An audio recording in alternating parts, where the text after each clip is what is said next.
Сайн уу өртөөчдөө. Энэ удаагийнхаа бичлэгээр Кисараги буудал гээд Японы алдартай аимшигын түүхээс сэтүүлсэн киног товчлон ярьж өгөхөр бэлтлээ. Ингээд шууд киноныхоо товчлол руу орцгоё. Харуна нэртэй ардын аман зохиос судлалаар сурдаг. Оюутан охин дипломынхаа ажлыг хотынхаа алдартай домог яриа болох Кисараги буудалтай холбоотой сэдвээр бичгээр шийдэж, Кисараги буудалд очиж үзэж байсан гэгдэх Сумико хэмээх эмэгтэйгээс ярилцлага авахар гэрт нь очиж байгаагаар кино эхэлнэ. Улмаар Сумико түүнд яг юу болсон тухай ярьж өгөх ба үйл явдал Сумикогийн өнгөрсөн рүү буюу 2004 он руу шилждэг. Сумико тэр өрөө ажлаасаа оройтож тараад гэртээ харахаар хамгийн сүүлчийн метронд суужээ. Метро эхэндээ хүн ихтэй чимээ шуугантай байсан ч Сумиког ажлаа хийн доошоо харж байх зуур хачирхалтай зүйл болж гинтл хинч байхгүй хов хоосон болсон байна.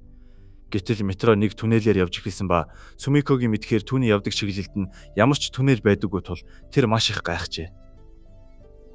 Ингээд метро түнэлээр өнгөрсний дараа бүрч хачирхалтай зүйл болж, шөнө байснаа гинтгэн л өглөө болж, огт таньж мэдэхгүй хайр газраар явж эхэлсэн бөгөөд метронд түүнээс гадна хоёр залуу нэг бүсгүй нэг хослолтой ир. Нэг эмэгтэй сурагч гээд өөр 5 зорчигч байгаа нь харагдаж бүгд л нүдэн анин унтцгааж байв. Сумико Асука хэмээх өнөөх сурагч охин түүний багшилдаг сургуульд сурдаг болохыг форумоор нь таньж Асукаг сэрээсэн ба бусад зорчигчид ч энэ үеэр нойрноосоо сэрцгээж бүгд л метро очих буудлаас нь шал өөр газараар яваад байгааг ойлгодог. Удалгүй метро Кисарагийн нэртэй буудал дээр ирж зогсон хаалга нь онгойход буудлаасаа хитэрчгэж гэж бодсон өнөөх зургаач метроноос бууцгаадаг. Бүгд л хаана ирчихснээ мэдэхгүй гайхацгааж гурван найзуудын нэг болох шар толгойтой залуу Сумикогоос өөр метро ирэх хэсгийг асуухад Сумикоч мэдэхгүй гэдгээ хэлнэ. Гэтэл хослолтой ир гинт дэрэгдэн ирээд Сумикогоос ариун цэврийн өрөө хаана байгааг асуух ба Сумиког мэдэхгүй гэж хэлэхэд хослолтой ирж согтуу болтой пивэ уунгаа тэндээс холддог. Ингээд тэд буудлын ойролцоох байшингууд дээр очин тусламж гуйхыг хүссэн боловч хачирхалтай нь байшингуудад хинч амьдэрдэггүй эзэнгүй орхигдсон болох нь тодорхой болно. Сумико Асука хоёрыг байшингуудыг шалгаж байтал өнөөх гурван найзуудын нэг шар толгойд Шота их л айж сандарсан байдалтай булан тойрон гүн гарч ирээд Сумиког унгаах ба түүнийг гүйж өнгөрөхөд араас нь эмэгтэй найз нь ч бас айсан байдалтай хамаг хурдаараа гүйж алга болдог.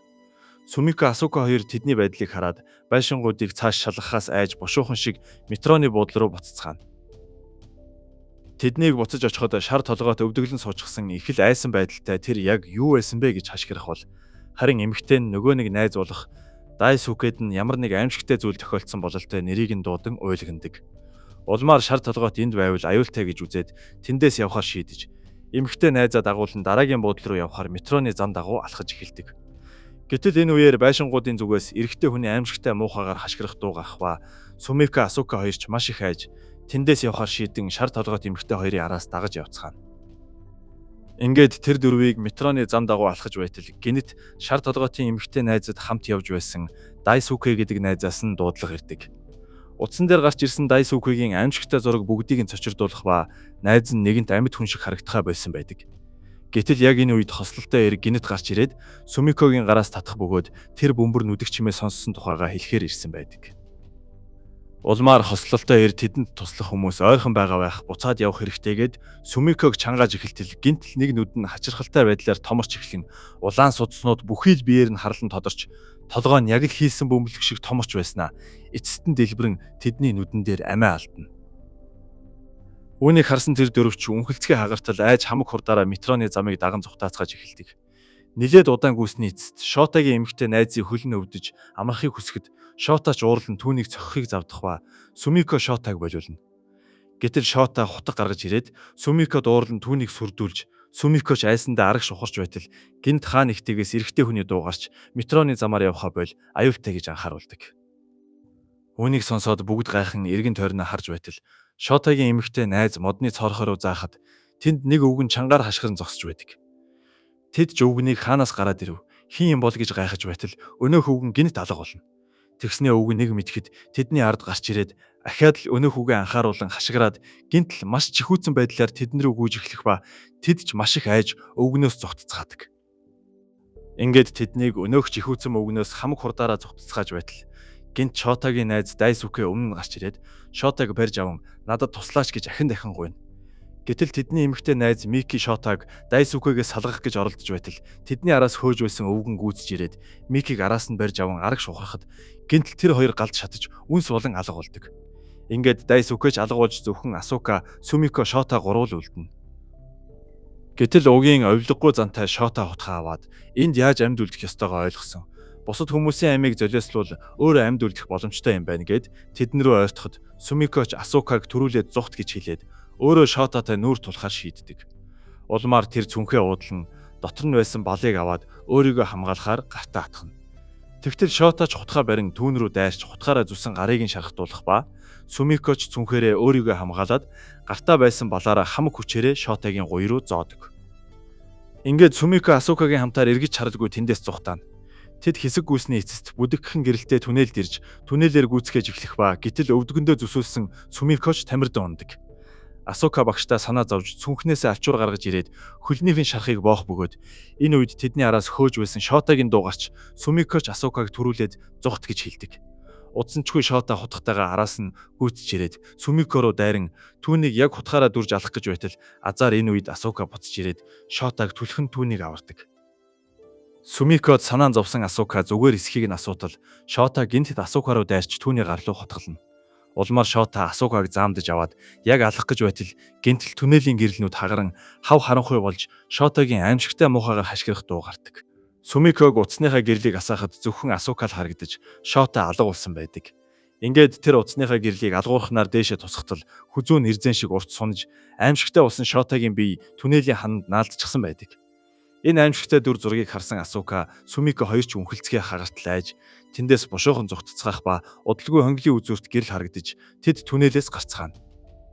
Ингээд түнэлээс гарсныхаа дараа Сумикоч дахин тамирдан унаж Асукагаас яагаад буцаж ирж түүнийг авсныг нь асуухад угийн сайхан сэтгэлтэй Асука ээж маань дараа нь гимших зүйл битгий хийж байгаарэ гэж агсан юм гэж хариулдаг. Гэтэл энэ үеэр нэг машин тэдний хажууд ирж зогсох ба удалгүй машины жолооч гарч ирээд тэдний шархчихсан байгааг харж ойрхон имлэг байгаа хүргээд үгүй гэж их л найрсгаар хэлдэг.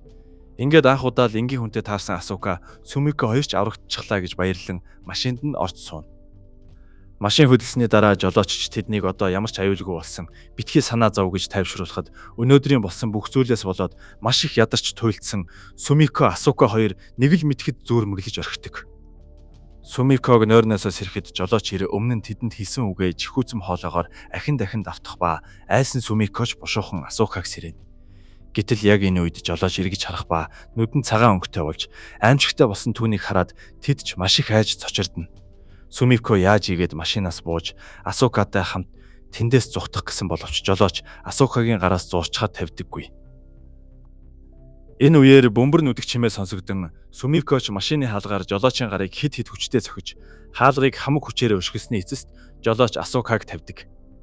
Ингээд тэр хоёр ойроо зүхтаацгааж удалгүй нэгэн сүм дээр ирэх ба сүмийн хажууд хачиргалтай гэрэлтсэн хаалга байдаг. Тэд энэ хаалга тэднийг өөрсдийнх нь ертөнцид буцаана гэдгийг ойлгож хаалга руу гүйцгээсэн боловч гинт жолооч гарч ирэн өмнө нь хөндлөлтөн зогсно. Улмаар тэд жолоочтой тэмцэлдэж эхлэх бөгөөд амиа алдсан бусад хүмүүс ч гарч ирээд тэднийг тойрон зогсдог. Гэтэл жолооч Асукагийн дээр гараад хоолойг нь боож эхлэхэд Сумико ойрхон байсан модон савааг аваад жолоочийн хоолойг боож Асукаг хурдхан хаалга руу зүгт гэж хэлдэг.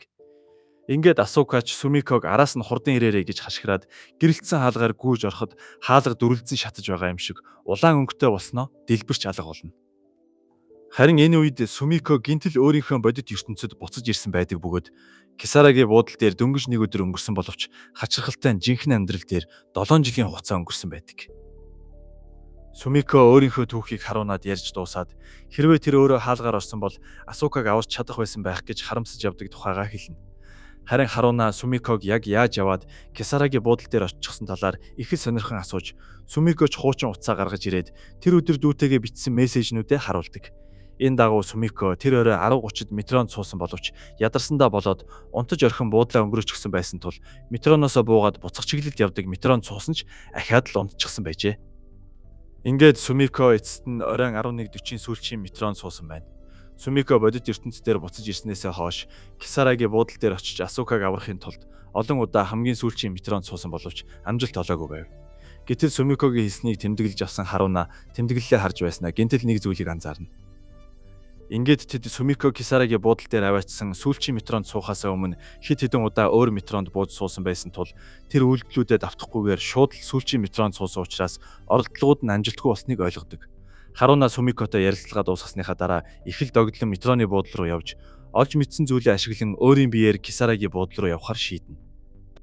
Ингээд тэр яг Сумикогийн хэлсэн метронуудад сууж буун явсаар хамгийн сүүлчийн метронд суухад үнэхээр ч Сумикогийн хэлсэн үйл явдлууд давтагдж тэр өөр ертөнцид очих ба түүнтэй хамт очисон зорчигчид ч яг л Сумикогийн хэлсэнтэй адилхан байдаг.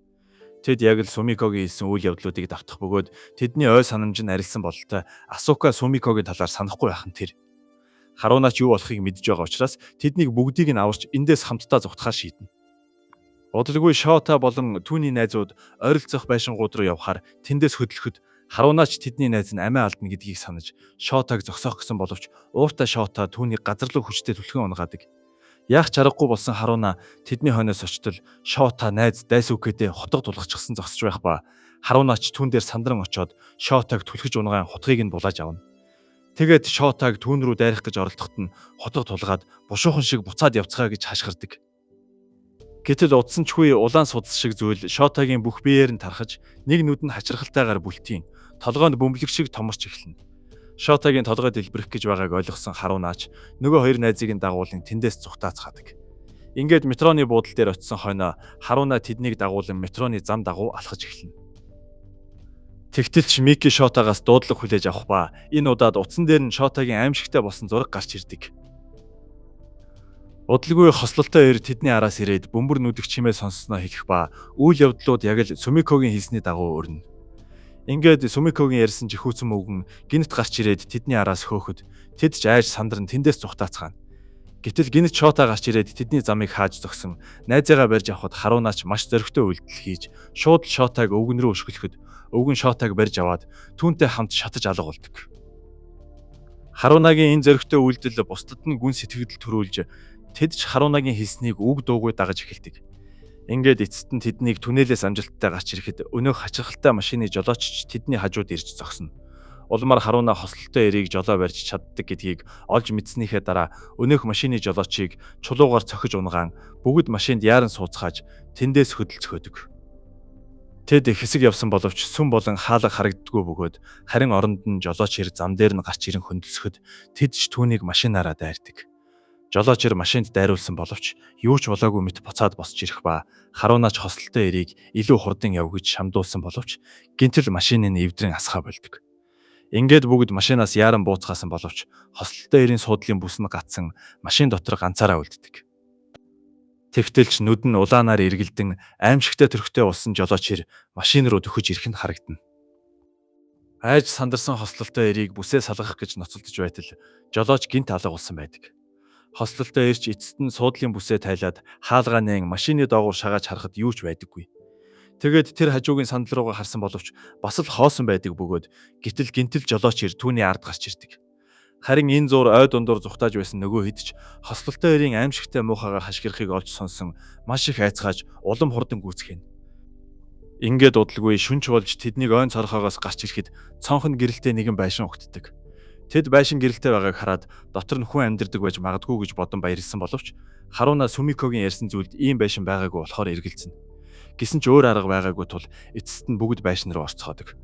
Байшин дотор хинч байдаггүй бөгөөд Дайсүкэ хоёр давхар руу гарч шалгахаар дээшээ гартал гинт урд нь Шота гарч ирээд түүнийг барьж авна. Улмаар Микич найзууд дээр очин тэр гурав тэмцэлдэж байгаад гуруулаа хамт шатаж алга болдог. Үүнийг харж айсан Харуна Асука хоёр байшингаас гарч зүхтах гэсэн боловч хаалган дээр нь гинт жолооч ир гарч ирэн хаалганд хүрэхэд байшингийн хан улайсан шатаж эхлэх ба харин нөгөө талаас нь хослолтой ир гарч ирнэ. Харуна Асука хоёр тэднээс бултан зүхтэж байгаад бодит ертөнц рүү хүргэх гэрэлтсэн хаалгыг олж харах бөгөөд Харунач Сумико түүнд хаалгаар орсон Асука дэлбэрч харин Сумико бодит ертөнцөд буцаж очисон гэж хэлснийг санаад өөрөө амьд үлдэхийн тулд Асукаг хаалгаар ор гэж ятгахна. Ингээд тэр жолоочтой тэмцэлдэн үлдэхэд Асукач түүнд талархан хаалгаар гүйж орох бөгөөд харин энэ үед Харунагийн царайд ялтын инээмсэглэл тодордог. Гэсэн ч хэдэн хором өнгөрсөн боловч хаалга дэлбэрэлгүй харин шар өнгөөр гэрэлтэн Асукагийн хоолой гарч Харунаг хурдан эргэж дуудах нь сонсогдно. Харунагийн инээмсэглэлч удалгүй айцсаар солигдсон хамаг хурдаараа хаалга руу гүйсэн боловч түүнийг хаалгаар орж амждгийн даваан дээр хаалга гинтл алга болдог. Ингээд хачирхалтай ертөнцид ойр ганцаараа үлдсэн Харунач яагаад ийм зүйл болсныг ойлгохгүй чангаар хашгирч байтал гинэт тэнгэрт аврах том улаан нүд гарч ирэх нь харагдана. Энэ зур Асука бодит ертөнцид буцаж ирсэн байх бөгөөд Сумикош түүнийг ирнэ гэж хүлээж байсан бололтой Асука дээр хурч ирээд түүнийг баярлан угтаж авдаг. Ингээд киноны төгсгөлд бүх зүйлийн учир тодорхой болж үнэн хэрэгтээ хаалгаар хамгийн түрүүнд орсон хүн л бодит ертөнц рүү буцдаг болох нь тодорхой болох бөгөөд Сумика Асукаг хаалгаар орж дэлбэрсэн гэж харуунаад худлаа хэлсэн байдаг. Учир нь тэр бодит ертөнцид буцаж ирснээсээ хойш Асукаг аврах арга зам хайж Харунагийн талаар судалж мэдсэн байдаг бөгөөд улмаар тэр Харунагийн хувиа хичээсэн занг ашиглан Асукаг аврахаар төлөвлөсөн байв. Ингээд түүний төлөвлөгөөч амжилттай болж Асука аврагдж байгаагаар кино төгсдөг.